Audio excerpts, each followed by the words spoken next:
4, 3, 2, 1. Hey everybody, welcome to podcast number 2, Abby's Toys.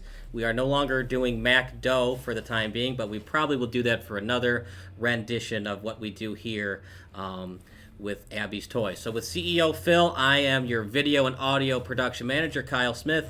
We appreciate you listening. By the way, if you missed any of it, just hit that fast forward or rewind button. You can listen to as much as you'd like of the Abby's Toys podcast. So without much delay, here is Phil, and we kind of talked about it in the previous podcast, but I really wanted to get into more detail because I think your customers like your product. Sure. But they have this question, and for good reason, right? Every consumer wants to compare you to your competitors. Sure. Toys R Us went under. How are you different from Toys R Us? And just briefly, why did Toys R Us flounder? Well, okay, first of all, I'm nowhere near the size of Toys R Us right now. Well, no, yeah, but just... I mean, I'm not... Who's my competitor? I don't really know, man. I envision, the first vision I have is taking over a place called Big Bad Toy Store. Not taking over, but, being their equals, and then eventually crushing them. Okay? Because that's what I do. I have a killer instinct. But Toys R Us. So Toys R Us was the place for me. I loved it, where a kid can be a kid. So let's start with the simple things where they made a mistake. They had a mascot, a recognizable mascot, Jeffrey Giraffe. Okay? What'd they ever do with him? Look at the Geico Gecko. You see him all over everything. They should have been able to do something with their marketing with Jeffrey Giraffe. Okay? They should have made him cool. They should have had him change with the times. They should have had anything at all with a recognizable mascot. 2, okay? The first place I ever bought video games was Toys R Us for the Atari and Nintendo. They completely flopped the game market, and they let places like Funko Land, who really are a scam. And you know how they got you in the door? They let you play the games first. That was their whole thing when they first started, 89, 90. They'll let you play the games. Oh, do you want to try this game before you take it? Sure, here you go. It was kind of a pain in the ass when you would go on there, really. You'd go in there and you'd be like, can you try this game? No, we don't have an open one. And it was just a gimmick that they never even really capitalized on, and it eventually went away. So, I mean, not slamming that game market home, how do you not do that? You were the first one with them. How do you not take care of that? A big one. Okay, this is a big one for me. You sell a lot of children's toys. Okay? I sell mostly adult collectible type stuff. Not children's toys, but I mean, they can be kids' toys. I bring some things in for younger kids, and I'm a sucker for kids too. I'll always give them discounts. So that's why I don't keep too many around. Otherwise, I'd lose my shirt. I usually take a loss on kids' toys at the moment. But where's the interaction for kids to play with things? You bring children into a toy store, and all their eyes light up, and they're looking at everything. All the boxes are colorful, and as a parent, I can't tell you how many times I'd bought my daughter a thing. She would play with it once, and then never again. She didn't care. So if you had those things out on a table in the middle of the aisle, and you let the kids touch it, look over it, play with it, see what it was, what the heck? I mean, what's the harm in that? You're going to sell more toys like that because parents are going to see the things that their kids are asking for, and they might change their mind. Well, I wasn't going to buy this for you, but seeing as how you like it so much, I will. Because I guarantee you the number one reason, well, aside from money, that parents don't buy their kids toys is that they just know it's going to be garbage in 5 minutes. They're not going to care anymore, and it's just going to clutter up the house. And my daughter did it a million times. Buy her whatever she wants. That's why the name of the company is Abby's Toys, is because at the time she was coming into her own in toys, and I was buying toys. We were going to Toys R Us every other day sometimes, and She would visit the collectible shops with me, and she'd always find something that she wanted. I mean, this kid has a massive army of toys, bigger than mine. But they're all disheveled. They're torn apart by a kid. She cuts the hair off of the Barbies. She does all that stuff. I've tried to salvage what I can. Tried to ask for her help. She wants no interest. She's going into that age where we were talking about on the last podcast, where interest in other things. So Toys R Us messes up there. They don't let kids be interactive with toys. Or on a very limited basis. There might be a Lego thing somewhere, okay? But that's not really being interactive. And parents don't get to see what the kids are going to play with. You know? I see a million times no, you can't have that. You're never going to play with that. That's what they say. They don't say, no, you can't have that. We can't afford it. You can't have that. You're never going to touch that thing. Just like the last one. You should have let him see it. You should have let him touch it for 5 minutes. If the kid was going to lose interest, you'd let what's that over there? Then you know. That kid would walk out of the store screaming and crying for that one thing, where if he had just the opportunity to touch it, he would know. And that's why I think Best Buy is still relevant. Because even though Best Buy isn't known for video games, I mean, they have them. Right. But GameStop, that's their niche, is video games. But Best Buy does it better than GameStop because they have more, here's the game, why don't you go play with it and see if you like it type of deal. Mm-hmm. And that's what keeps Best Buy relevant over their competitors. And, they have a lot of different electronics that you can't really get anywhere else. And, I mean, they smashed Circuit City, which was not surprising. They were just a better store. Yeah.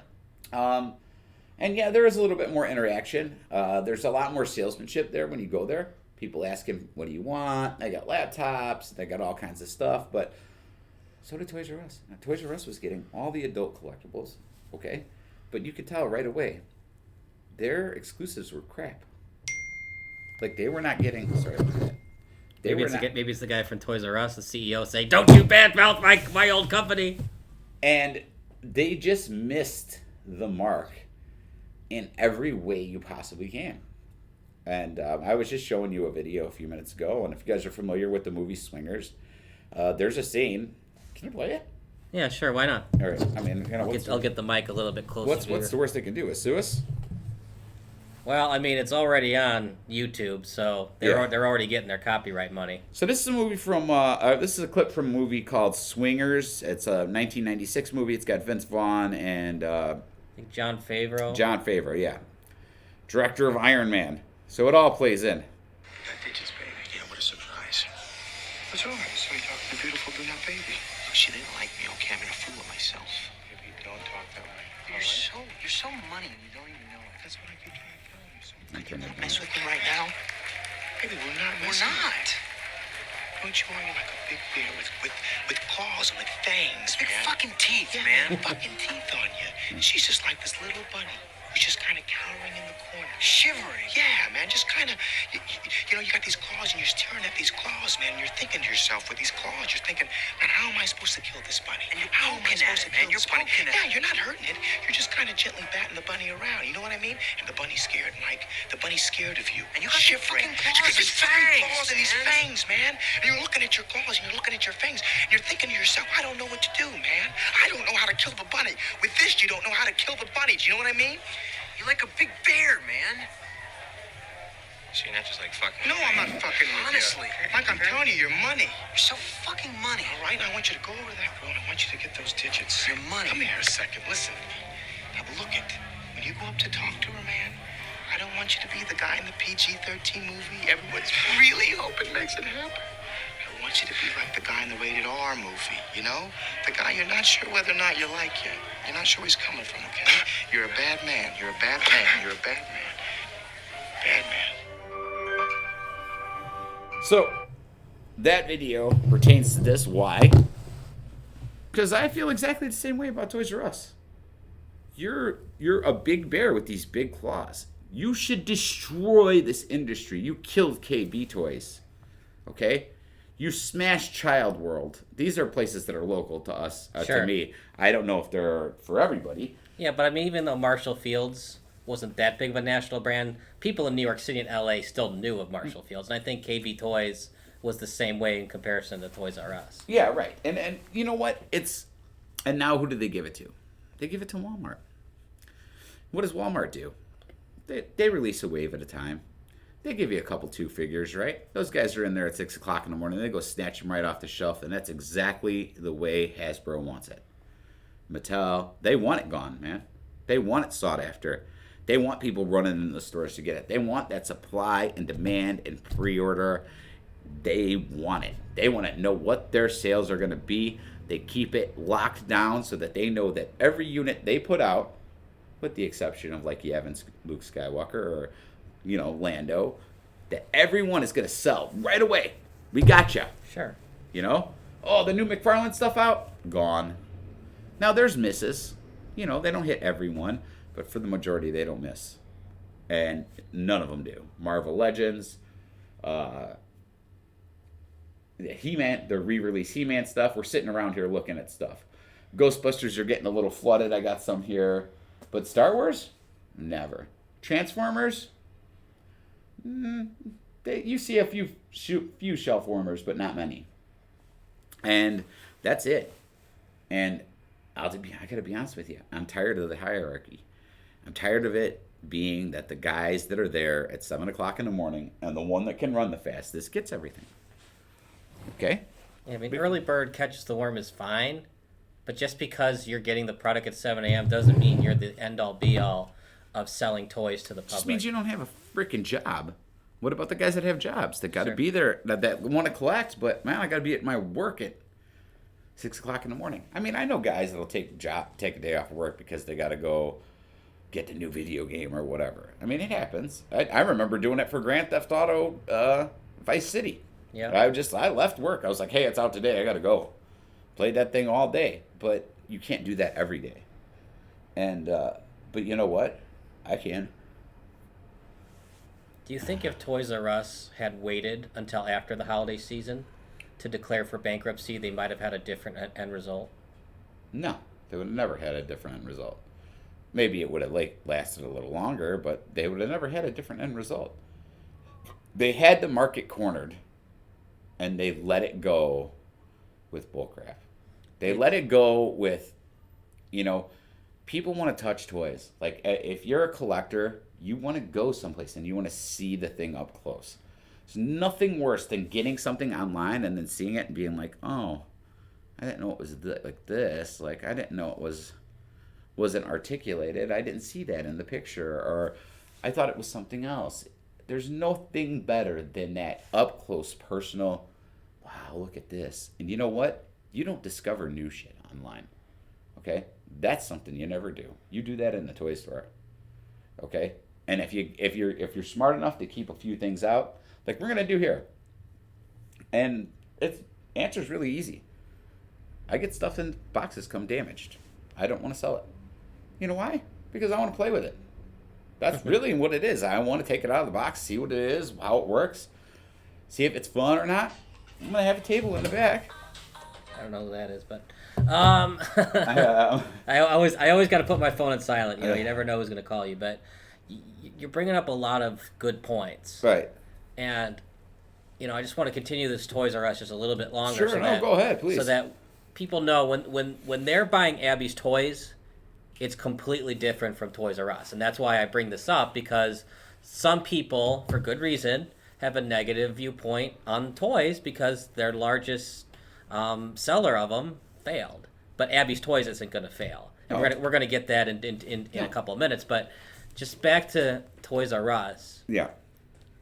If they had changed and allowed you to touch the toys, I mean, it's easy to say in hindsight, oh yeah, if they had allowed people to touch the toys, been better about their inventory management and distribution. I think it's too many. I think it's just a compound of too many mistakes. Well, first of all, there's no reason that they should have cornered the market. They crushed KB Toys. They crushed Child's World, okay, at the same time as Funko Land was coming out. They gave those video games away. They said, man, we don't need it. We're Toys R Us. Not video games are us. It's a fad. And it's sad because they could have learned from Best Buy. Right. Mm-hmm. Best Buy is, when you think of Best Buy, you don't think of getting a video game, but they have it and they sell it as not even their major product. And Toys R Us could have done the same thing with video games. Yeah, they could have. They should have. And when they started seeing the other models, they should have. I mean, they should have crushed it. Like, Funko Land, little box stores. I mean, the store I'm in now is no bigger than a Funko Land. Am I right?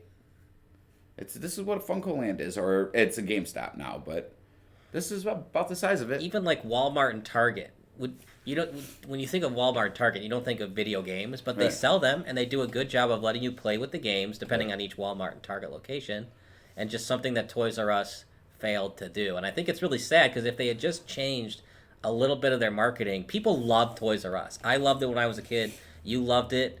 It just got annoying when we couldn't touch the toys. My daughter's 11. She just told me the other day she misses going to Toys R Us. It'll come back. It can come back. Because it's in Canada. Yes, it can come back. And I think it is time that it does. But damn it, man, put somebody in charge of it that knows what the hell they're doing. Like, think about it. Put somebody that loves that shit in charge of it. Make people want to come back to the stores, because what's going to change about this pandemic is you have to change how you market your product so that people want to go to the stores. Me personally, I rather shop in person than online. But this virus has made me reconsider, should I buy it on Amazon or should I go to Target and buy it in person? But if the marketing is there and it shows me that it's better for me to buy it in person, I'll still do it. But Toys R Us, if they come back in America, they have to change that. Well, how about, here's just, I'll give you 3 examples right now. This is just off the top of my head. You sell video games, right? Why not have a video game competition once a month? It doesn't have to be an all-day thing, thousands of people. Maybe you let 10 people enter. Do a raffle. We're going to have a competition for Fortnite this weekend. Come and play. 10 guys will play. See who the winner is. Winner gets a Fortnite package with some figures, a mystery box. Yeah, but people just come into the store and they're watching them play Fortnite on the big TV. It'd be cool. Yeah, that's it. You don't have to worry about the lingerers. They'll eventually buy something because they've been there for so long. Maybe they get bored. Maybe you space out the gaps in between when the games go on. What do? Well, it's 20 minutes before the next one. What do we do? Guess we'll just walk around the store. We're not going to leave, right? One idea. Idea number 2, was, what's the second idea? God, I forgot the second idea. It is interaction. Okay, let people interact with the toys. Like, let them play with them. Put them out there. Put a few of them out there. Put them on a table. Let the kids play with stuff. Things that you think are popular. More importantly, if you're a smart businessman, you put the things out that you think are unpopular. And let them play with that. And let them become popular. Give them a chance, at least. If they're not going to be popular, they're not going to be, but at least give them a chance. Then you're going to, you know what, dude, this is not a real good seller, but we're going to highlight it this week.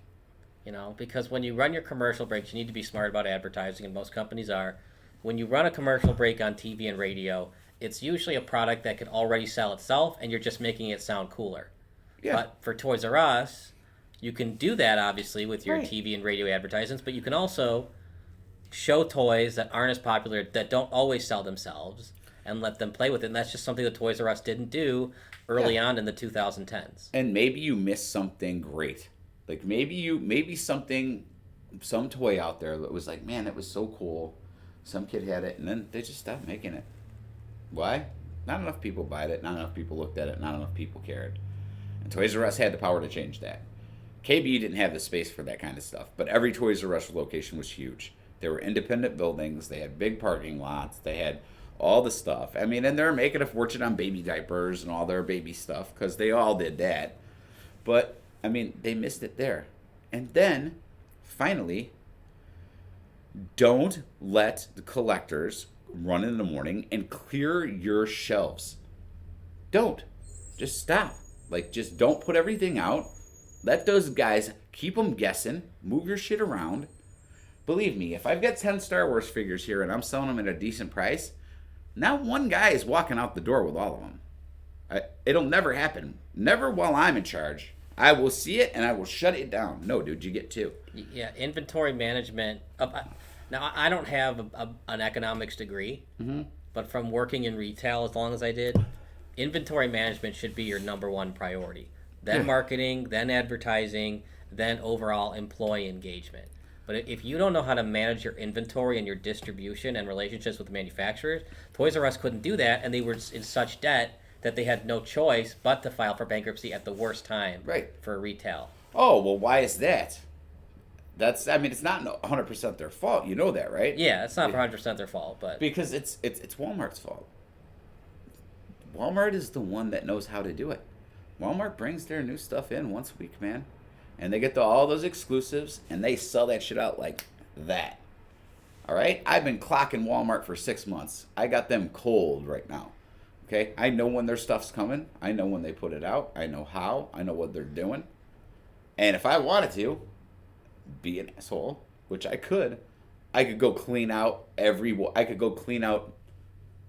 me a few good guys I trust. I'll go clean out 40 Walmarts this week of every valuable collectible, and I'll put them on my shelf for half the price they're selling on eBay. Well, I mean, we could pretty much make eBay non-existent if we wanted to. You get an army of people that want to do the same thing, which is exactly what I intend to do. So my question to you is, does Walmart have enough supply to handle that kind of bunch of people buying their collectibles each day? No. Right? Supply and demand. They've cut the supply. They've made the demand. That's what they're doing. That's the reverse genius. Yeah. Oh, we supply what you demand. No. What you did was you cut the supply and created demand. That's exactly what they're doing. And they're putting 4 or 5 of the new action figures on there. They're getting a case. They're putting it up. And it's gone. When it's gone, it's gone. And that's it. Oh, I went running into a Target one morning. I was actually looking for a new Star Wars figure. It was Christmas time. They had one of the festive stormtroopers. That's what I wanted. I go there early. I wanted to get one when it opened, because the day before I had been there. It was on the shelf. I grabbed it, tried to pay for it, and they said, "No, this doesn't come out till tomorrow." I was like, well, "You're gonna hold it for me, right?" Because I mean, I had it. They're like, "No, we got to put it back on the shelves." So I was there when they opened, and I thought, "Damn, everybody's going after this Star Wars figure," but they weren't. They were going after Funko Pops. They had 10 of them. There was 12, 15 people online. 2 people didn't get one. I ended up getting one because I just kind of was standing there, even though I didn't want it. They're like, "Do you want one?" I was like, "Well, okay, I'll take it," And I went and got my Christmas trooper. Target's being smart right now. They're not putting all their stock on the shelves. You have to look online and ask. So when things come in new, it's not out there. Pull up the app, ask. I shouldn't be telling you these guys. But I'm sure that people that are listening to this podcast are collectibles too. Mm-hmm. And they'll buy from you, obviously, because you have a very good product. Sure. I'm sure people want to do it themselves. They want to buy and then resell. Well, this is the thing. I'm not trying to rip anybody off. I want everybody to be happy and comfortable when they come here. Am I going to mark things up? Yeah. Of course I'm going to mark things up. You know why? Because I got a million figures in here that you're going to get super cheap that I probably paid more than you're going to pay. And the only way I can make up for that is to mark things up. And the other thing is, too, I think some people are sick of hearing the horrible stories of people that work in the Amazon warehouses. Oh. And people just don't want to buy from Amazon if there's a better product, i.e. Abby's Toys, without people working in the warehouse to create the toys. Yeah, no. And there's no warehouse here. I don't farm on any of my shipping out. I mean, it's going to be a team effort here, shipping. People that work here are going to wear lots of hats. I'm not hiring positions. I'm hiring people. I want to see you. I want to get a good sense of that guy that's sick in his day-to-day job, like I was. And I want to bring him out. And I want to show him something different. And some fun.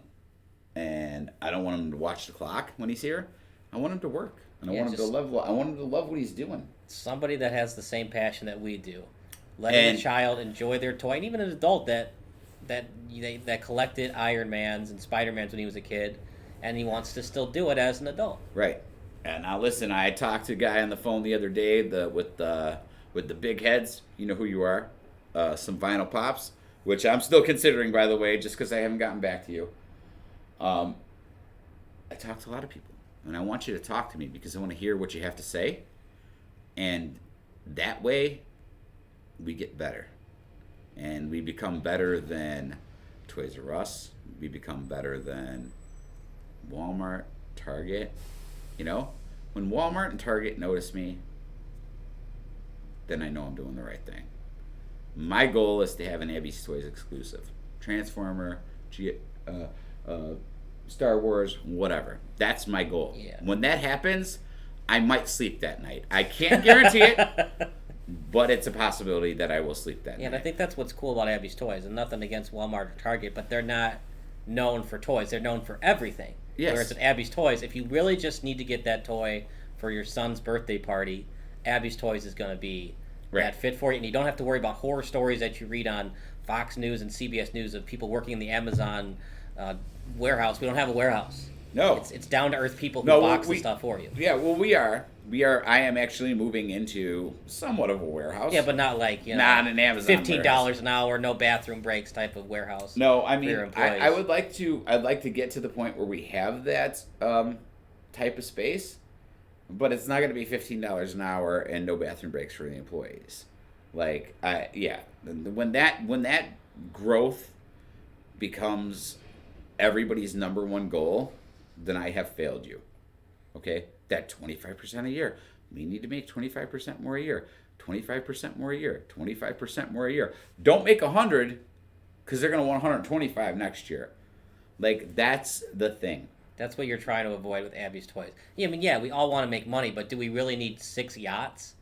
No, we don't. I mean, I would like them, but I don't need them. No, I don't need them. I'll be fine with one yacht. Just one yacht, okay? It's got to be a big one. I want it to fit 65 to 85 people and have a crew, but just one yacht, all right? There's just really quickly, I don't want to go too much down the rabbit hole, but there's a really interesting video on YouTube called The History Makers. Yeah. And when he researched The Wolf of Wall Street, he has like 3 yachts and all that. It was like 93% factual about what happened in the movie. There were only like a certain couple, like, it's really crazy. Like, when I watch this movie, I'm like, there's no way this is factual. But yeah, the stuff that happened in the movie with those 3-5 yachts, it was factual. So if we get to that point and we can get 3 to 5 yachts, it technically can't happen. But no, listen, I'm a share the wealth kind of guy. Okay, I want everybody here to be happy and involved. You know, I don't want people looking at the clock. Oh, it's 2 more hours. I want people when they're leaving be like, damn, I should have went home a half hour ago. Like, that's the feeling that I want. And you definitely have that advantage because a lot of people want to work in toys. And listen, I'm funny. I'm not a ball. I'm definitely a ball breaker, but I'm not going to yell at you, scream at you. I expect you to know what to do. And believe me, I'll know when I see you what you're good at. That's my job. I'm a people picker. I pick you because I know you have a skill set that I need. For instance, you, Kyle, right? I hire Kyle for an assistant position for me. Now, Kyle is terrible at this job, okay? I know Kyle is going to be terrible at this job through talking to him on the phone. He asks for it.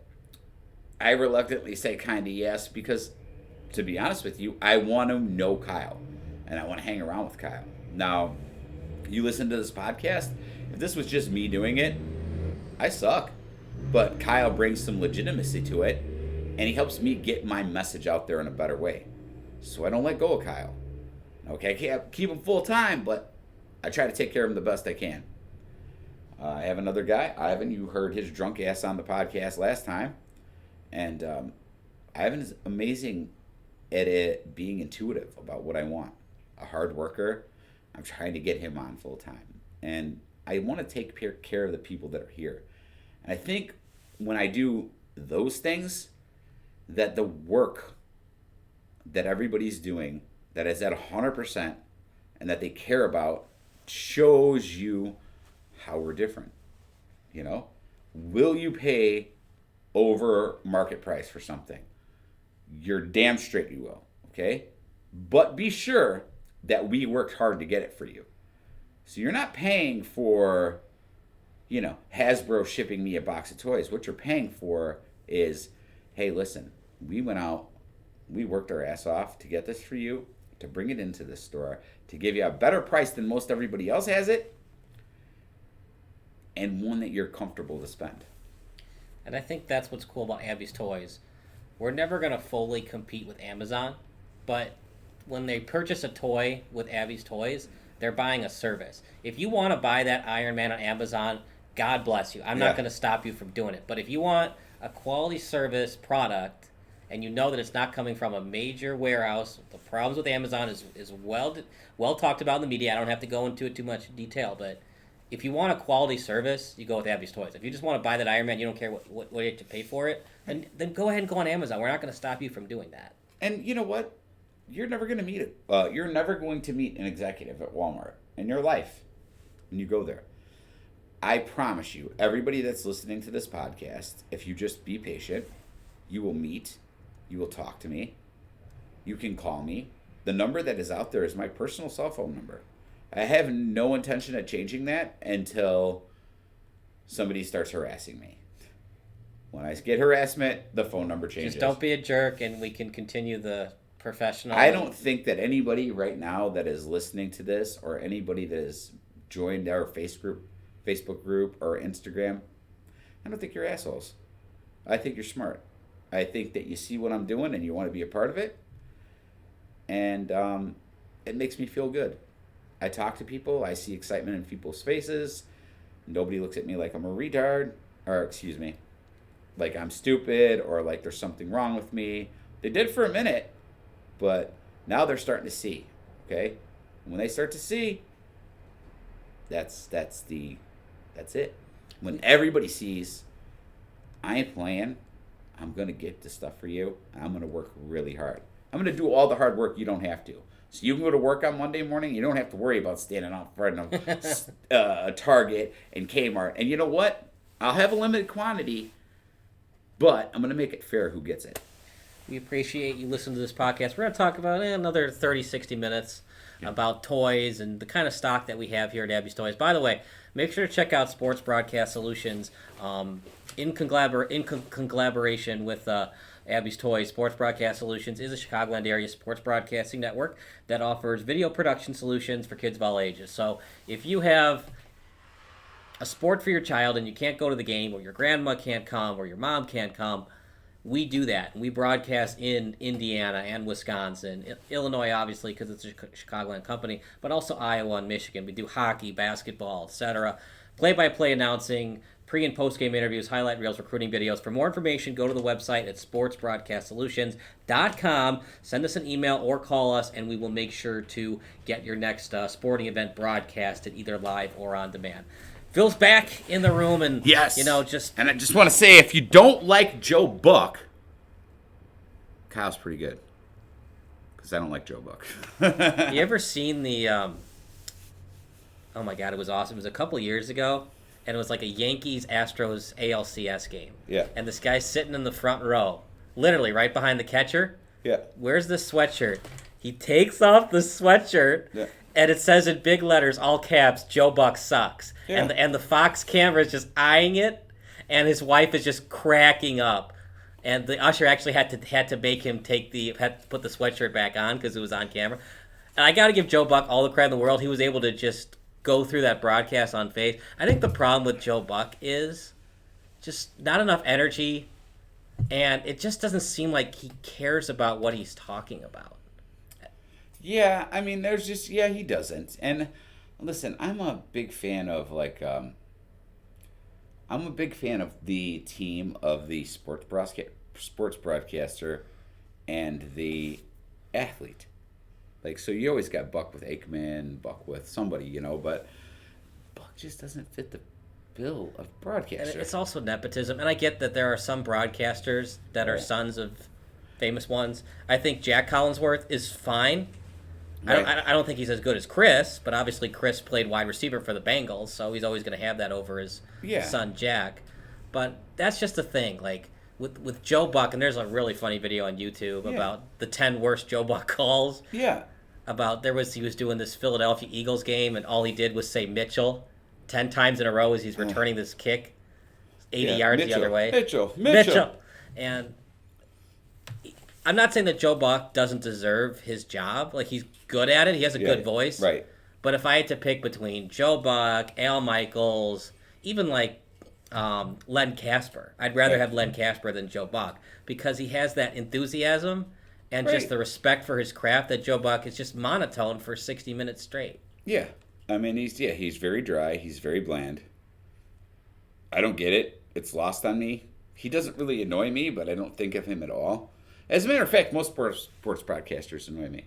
I'll be watching a football game, and I'll call the penalties before they're even thrown, and then or I'll say something, and it's like the broadcaster will say it right after me. It's like, dude. I think what they're doing, just to play devil's advocate, because I work in the industry, is they're waiting for it to be either official by the official, or they're waiting for their graphics guy to insert that graphic so that the play-by-play commentary is synonymous with the graphic being inserted. I see. Maybe, yeah, and I'm sure it was something technical I didn't know, but it would be like ridiculous. I was like, "Well, that's holding."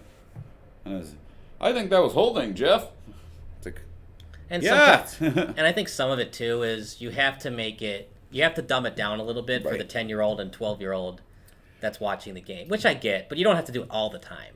Well, yeah. I mean, yeah, no, you don't. Then they're not really watching games. I mean, there's very few kids watching games.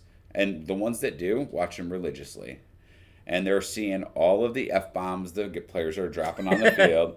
So, I mean, who are you coddling? Who are you protecting? Really? Yeah, because there's no fans in the stand, and they're miking up the players. Yeah. So you're hearing the fans swear and the players swear. And it's... Jeez, dude. I've seen it so many times. A guy throw his helmet down and say, fuck, like... I'm sure the FCC didn't love that. Yeah, right. I mean, you can see it. Yeah, they don't love it. I don't know what the fuck they think. Like, I mean, why are you filming him at the moment when he's frustrated? Because you want that reaction, and you got it. Now you're gonna say, "Oh, you shouldn't have done that." Big mistake. Like it's. I mean, the FCC knows that. Once you mic up the players with no fans in the stands, you know you're going to get ambient sound that you don't want. But at the same time, you want that player reaction after he scored the touchdown, and with no fans in the stands, the Nat sound's going to pick that up really easily. Yeah, and of course it is. Yeah, and you're getting that, and then you're running with it. Look at what Jay Cutler said this day when after he threw the interception. What was he supposed to be all sunshine and roses when he went over to the bench? It was just easier to not catch it because there were so many fans in the stands. You got the crowd noise and the wind. Harder to catch the swearing, but. Obviously, with no fans in the stands, it's easier to catch that. And I'm glad that we kind of went down that rabbit hole because at the same time, you sell everything. It's not just Marvel. It's not just DC Comics. Sports isn't going to be your niche, but you'll sell anything that's toy related. Sure. Model cars, whatever you guys want, Abby's Toys can do for you. Yeah. Right now we've got a lot of model Gundams. I mean, I guess we could talk a little bit about the toys since we're on the topic and like what we have here. First of all, I want to let everybody know we're opening location 3936 West Irving Park Road. My intention is to be open on January 2nd, day after the holiday. Okay? Very cool. Now, I know I've told a lot of you, Wednesday this week, I swear, listen to me. I've done a lot of work by myself. Okay? I've had quite a few personal problems that I've dealt with at the same time. And I'm just here. I'm still working every day. I'm still doing the best I can. And I am going to open. I have ideas. I'm in the store. My stuff is here, at least a large portion of it. I'm building. I'm working every day to get this place open for you guys. And it's just e-commerce and in-person, or do you do curbside and delivery as well? I will do curbside and delivery as well. Yes, I will. And I'll tell you what, if you're within a reasonable distance of me, I'll do it for free. But I want to let you know something. Tipping is not a city in China. Okay? So we do accept tips for deliveries. Not the tip in Home Alone 2 where he gives Rob Schneider some gum? No. Yeah. And keep the change, you filthy animal. Yeah. No, I'm just joking about that. Yes, I would deliver to you. I understand people's fear of COVID. I don't share it, but that doesn't mean that I don't care. Yeah, I mean, we know it's out there. It's just Yeah, right. I'm just it gets annoying. Like I don't want restaurants to go under. and I don't want the biggest thing that I'm worried about is entertainment industry, right? That's what is America's number one export right now. Entertainment, movies. You know, we're not giving anything else that's making billions of dollars in China. You know, that's what we have. These movies are going by the wayside. I think the movies that came out this week were. Let's say that the vaccine was in full effect in April. Everybody's getting it. We have herd immunity. Would you want to spend $10 at a movie theater, or would you rather just watch the movie on Netflix? I personally would rather spend $10 in a movie theater. So that's good. Right, yeah. No, I would. I love the movie theater experience. I grew up going to the movie theaters, the cheap shows in Chicago.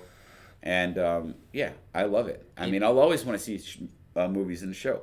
Now, that doesn't mean I don't watch movies on Netflix. It just means I love that experience. And I think that's what these actors and directors have to think about going forward as we continue on with COVID. And they look at the numbers with the vaccine for healthcare workers, people that are in their 60s and 70s, and then younger than that. As more and more people get the vaccine and how effective it is, right? Are people going to continue to come to the movies? Or do we have to just keep doing immediate releases on Hulu and Netflix? It's a really hard question to answer because we're so used to movies. But then again, I've become so accustomed to being in my house watching stuff online. I just don't know if me personally, I want to spend $10 on a movie. Well, I mean, first, they should have dropped prices a long time ago, especially for concessions. Like, that's ridiculous. Why are you raping me for a bag of popcorn? Like, the ticket, I get it. It's a primetime movie, but $8 for a popcorn? Come on, man. I mean, you go over there and you spend $35, $40 every time you go. I think that what would piss me off about going to a movie, especially if I was going on a date, is I'd rather just go out to dinner and then go to the movie because I'm already spending $10 on popcorn, $7 on a soda, $6 on Twizzlers. I mean, that's not even like A-plus food. I'd rather just go out to dinner and then go to the movie. Yeah, I mean, yeah, I could see that. I haven't been on a date in ever. Yeah, pretty sure ever. I don't know what I would do, but I mean, it sounds logical. I just don't care about money. Like, you want popcorn? You want dessert? You want dinner? I don't care. What do you want to do? I'm usually more eclectic when it comes to things. You want to go to a concert? Do you want to go to this bar and hang out? It's fun. Like, the dinner and the movie thing is lost on me. It just creates too much uncomfortable silence. So. And I don't love doing it, but just I've gone on dinner dates, I've gone on, ice skating dates, and I've done, dinner and a movie. My point is, and just to bring it back to Abby's Toys, we're going to talk about if you have any Wonder Woman in stock because of the new Wonder Woman 1984 movie. But just making this full circle here, it's going to be hard for consumers to answer that question. Do I want to spend money on a movie ticket? Do I want to, because the drive-ins are back. Do I want to go to the drive-in, or do I just want to watch it on Hulu? My question to you is, Phil, if you had to ask 10 of your friends who are in your age demographic, do you think the majority of them would want to buy the movie ticket, or do you think the majority of them would just want to watch it on Netflix? I think the majority of them would want to buy the movie ticket. So there's still hope. Yeah. For the movie theaters. No, the movies won't die. As long as they open their doors back up, they'll be fine. They'll be banking again. Everybody's going to be. Every retail shop in this country is going to take an insurge of cash, okay? And what is going to happen is I'm going to close, and all of those guys out there, 90% of them, are going to be looking to keep that going. And they're going to be killing themselves trying to figure out what it was and what it isn't. And the simple fact of the matter is people want to go out and touch things, man. Like, they're sick of being in their house. I mean, right. There's nothing wrong with Amazon online shopping, but you can only do it so long consistently before. But Amazon lost its appeal. What about Prime? It's 5 or 6 days now. They lost their appeal. Maybe they'll get it back, but as far as I see, it's gone. And they should be scared of me because I'm coming after them too. Because I want what they have. I think if Amazon can treat their employees better, I think that they'll always be a monopoly. But me personally, and some of my friends say this too, we're just sick of hearing these awful stories of how Amazon treats their employees. Yeah, I mean, it's not fun to hear that, but those people took the job, man. They did.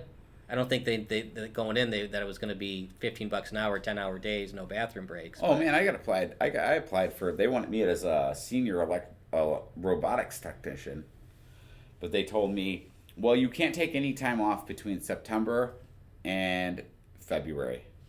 I was like, what? I'm like, yeah, you have to take your vacation between then. We won't let you take off any time between those months. That's like all the months I take off vacation. So I turned it down. But they did offer me a lot of money to go there. So, I mean, $80,000, no problem. They were like, yeah, we'll give it to you. Full benefits, life insurance. I guess, yeah. I didn't get that far. So, but again, I've never applied for a job I didn't get hired for. But at Walmart, like, I was like, man, you're going to slave drive me that much? How many machines, conveyors, motors, things you got that got to be serviced? And I'm going to have over the weekends to do this. Maybe. Overnight is more like it. Mm-mm. And I think that's what's cool about Abby's Toys is there's nothing wrong with shopping at Walmart. There's nothing wrong with shopping online at Amazon. But, you know, it's going to be a family type of culture. Yes. With how you treat your employees. So you should definitely Yes. invest in Abby's Toys. And I wanted to get back to Wonder Woman because it ties into what we were talking about, the movies. My first question is, have you seen the Wonder Woman movie? No. And the second question is, what kind of Wonder Woman stock do you have? Oh, I got a few. I think I got the Golden Wonder Woman and the other one. I don't know. I had a bunch of them at one time, but I think Drunky over here bought them all. Hey, a customer's a customer, right? Yeah, right. Yeah, I'm not complaining. I'm just saying he was drunk and he bought them all. Yeah, I had the golden one. I've got the regular one. I've got a ton of McFarlane stuff. I mean, you want to talk about the toys that I got right now, okay? So Yeah, any kind of DC comics that you have. Oh, DC Comics. You want to Yeah, talk that's about what DC? Well, that's what Wonder Woman is. Yeah, is okay, DC, so let's, I mean, we'll look on the shelf right now. Right now I got on the shelf, from the McFarlane line, I've got Batman. It looks like the animated series Batman. Oh, cool. I've got Batman from the Flashpoint Paradox, which is the Thomas Wayne Batman.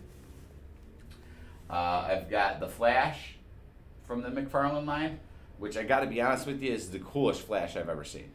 Me and Ivan were tripping out when we found it. I've got the White Knight Dark Metal Batman. I have the Deceased line. What remains of the Deceased line? Deceased line has been canceled. They only released 5 figures. It was Joker, Aquaman, Batman. Oh, I'm sorry, 4. Joker, Aquaman, Batman, and Green Lantern. But it was supposed to be the whole line. They shut it down. Do you have any of the Christopher Nolan Batman characters from the movie, like that would look like the characters from the movie? I don't anymore. When I pulled my collection out, and what Ivan was talking about last week was the Kenner Superpower stuff, but that was not Kenner Superpowers. It was the 6-inch classics. They look like Kenner Superpowers, but they were just redone in the 6-inch stature. Now, I did have tons of Christopher Nolan Batman. I had Arkham Asylum Batman.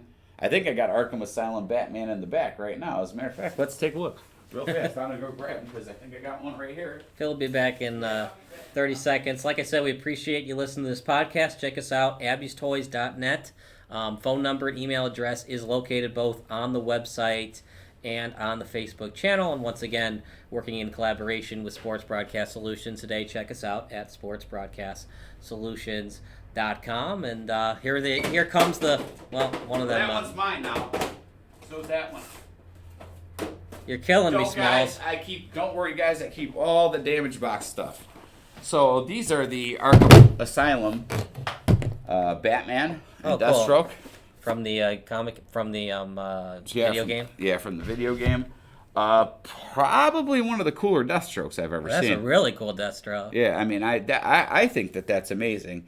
Now, for me, and I don't talk bad about anybody or any toy line, so just so you know, for me, I haven't been liking all of the McFarlane figures. It's like almost kind of like when they're on, they are on. And when they miss, they just miss, you know? It's all or nothing, feast or Yeah, famine. yes. I cannot look at one figure and say, it's okay. It's either awesome or it's Like, what? Just forgettable. Yeah, right. It's just forgettable. Yeah, and I think that's the way they design them almost. McFarlane's got a peculiar way of doing business with people. I'm not going to get into the specifics of it because you never know what happens, but it is not something I was a fan of, and it's not something I bought into. And you know, whatever works for one company doesn't work for another one. Sure, and that's absolutely true. You know, these toys are popular. I mean, I know McFarlane had great success with the sports toys, and they're not a bad company. He's a great artist. Spawn, all the Spawn stuff was amazing. I know it did very well. I mean, and things that I'm more interested in, though, than that. Like, I mean, I guess let's talk a little bit about the toys and what we got here, okay? Yeah, just what, All right, what kind of... So, let me just give you a good idea of where you're at if you come to Abby's Toys. If you're looking for Transformers, okay, I will have them as soon, if not before, everybody else. Any Transformer you can think of, I'll have it. And then how is the website organized? Is it different type of toys, different brands? It's organized in a completely shitty way right now. Okay, it is organized by brand, okay, but it's just it doesn't function right. It's definitely my fault and due to my lack of experience, okay?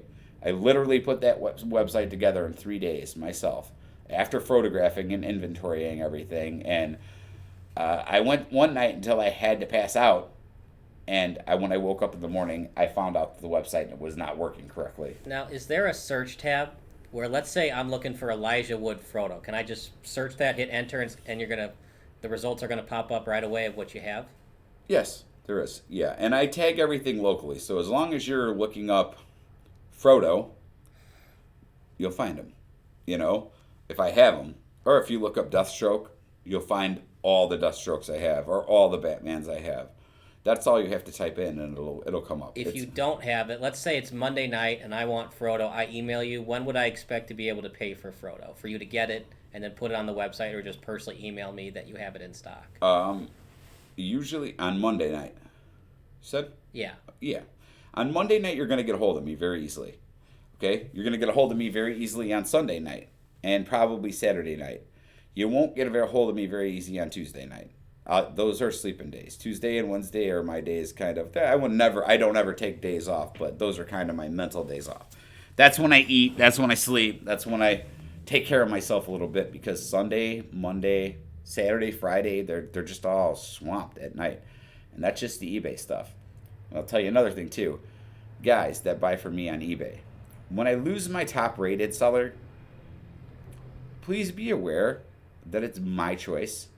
I am refusing to follow eBay's ridiculous rules. Like getting things out in one day. You know, sometimes I don't even see your order for a day because I'm busy moving things or doing something else, and I'm not looking at my computer. The messenger system sucks. Don't contact me through there. Contact me through AbbeysToys.com, or if I can make an even better suggestion, call me. Just call me. The device that Alexander Graham Bell invented. What is it? Yeah, all you've got to do is call me, and I will answer your question happily. I mean, I'm not a rude guy on the phone. If you try to sell me some bullshit car insurance or something like that, or an extended warranty, you're probably gonna not get messed with too bad, but you are gonna get messed with. And usually it consists of things like, Phil, he in the shower right now. Can I take a message? Who is this? People don't like that. I don't know why. No, I don't like to solicitate either when I'm, doing sales for either your company or Sports Broadcast Solutions. But it has to be done. But I mean, I get it. Some solicitation has to be done, but I don't want to have a 20-minute phone conversation with you about a survey. You know, your marketing and how you do things, figure it out, man. I'm not asking people what they like. You should be able to market your product in 60 seconds or less. I'm not saying the entire what your product offers and why somebody should pay for it over the phone, but just the spark notes of the cliff notes of what you're offering me, why I should pay for it, and why I should buy from you. Yeah, and why not? Why wouldn't it work like that? Well, because that's not the way they wanted it to work. You're supposed to answer the phone and call and call. Expectations, man. All right, now you're going to get a little bit of a rant. Kyle is going to cut me off in 60 seconds from this. Okay? This is a feeling I've had for a long time. I feel like I'm walking amongst sleepwalkers. Okay? Not everybody, not all of you guys. I'm not talking about every single person. As a matter of fact, I see a lot of messages and I see a lot of comments in on the page. I know you guys maybe think I'm not looking, but I do. And I feel that we've got a really intelligent group of followers. I think they know what they're doing here. I think they're willing to spend money on things that they want. And that's the people that I want around. The sleepwalkers out there that have no idea, what do we need them for? The guys that complain about where's the Marvel Legends and then you give them a coupon, they don't buy any. So I can tell pretty easily who is my customer and who is not. And the thing is, if you really want the Marvel Legends, just email or call, and we'll look into getting it for you. Absolutely. If you don't see something posted and you want to ask a question, I would say always call or text me. Okay. And keep it somewhat similar to toys and video games. Try not to call us and be like, hey, do you have a baseball bat? I mean, I guess I could look into it, but it's really getting far away from what we're trying to Well, I do have you. a baseball bat, but it's wrapped in barbed wire. Okay, so it's... Yeah, I'll sell it to you at cost. Yeah, it's just one of those things, you know. As long as the request is within reason, you'll definitely look into it. As long as it's related to toys or video games, you'll definitely look into it. Preferably toys, but video games are fine too. And you don't have to say it. I assume that you're looking for it at a cheaper price than eBay. I know that. My prices will beat eBay all the time. Okay? They might get close, but they're never going to be above. Because I don't got a 10% service fee to charge you guys. Do you have an account on Amazon, or is it just eBay or AbbeysToys.net? I got an account on Amazon, but Amazon wants me to drop shit up all my stuff to them. Just take my stuff and send it right to them, and they'll take care of it. And then they send me a check for whatever they made. Probably with no real explanation. Which makes you more of an independent contractor of Amazon than your own company, which is, I can understand why you don't really want to do that. No, I don't want to do that. I don't think it's that hard to pack boxes. And you know what? When I pack your boxes, I know they're taken care of. Now, things happen. I've had like one damage in all the boxes I've shipped this year, and it was obviously somebody hit it with a forklift. So, things happen. It's rough. But I pack my stuff up. I take and drop it at the post office because I don't trust the post office to scan your shit in. I just don't. They scan 3 packages and they chuck the rest on the truck, and it makes it look like it sat on my house for 2 weeks. But it didn't. I have written explanation for all this stuff, by the way. Now, do you do international shipping, or is it mostly just Mexico, U.S., and Canadian clients? I do international shipping through the global shipping program on eBay. So I would suggest that if you want something and you're overseas, you contact me through eBay and ask me about an item, and I'll put it up there for you. Okay? That way, we can cheat the hell out of eBay because they have been ripping me off for a long time. And I hope eBay's listening. If they are, eBay, Screw take you. a flying fuck at a rolling donut. Yeah, I mean, I'm not done with them, but respond. You know, how hard is it to answer that question? You want to eventually. You want people to come to your website. I mean, having an eBay account is fine. Having an Amazon account, I think it's the same thing with social media. It's fine to have an Instagram account. It's fine to have a Facebook account, but eventually, you just want people to just come to your website. Right, and guys, I'll tell you what. In our first weekend with the website open, we had 6,000 people come. That's pretty good traffic, I think. Was that organic traffic, or did you do some Google ads to? I did some Google ads too, but that is the key right there. I do have an excellent marketing strategy, and it is, I want to make you laugh. Okay? I'm trying my best to figure out how to do that.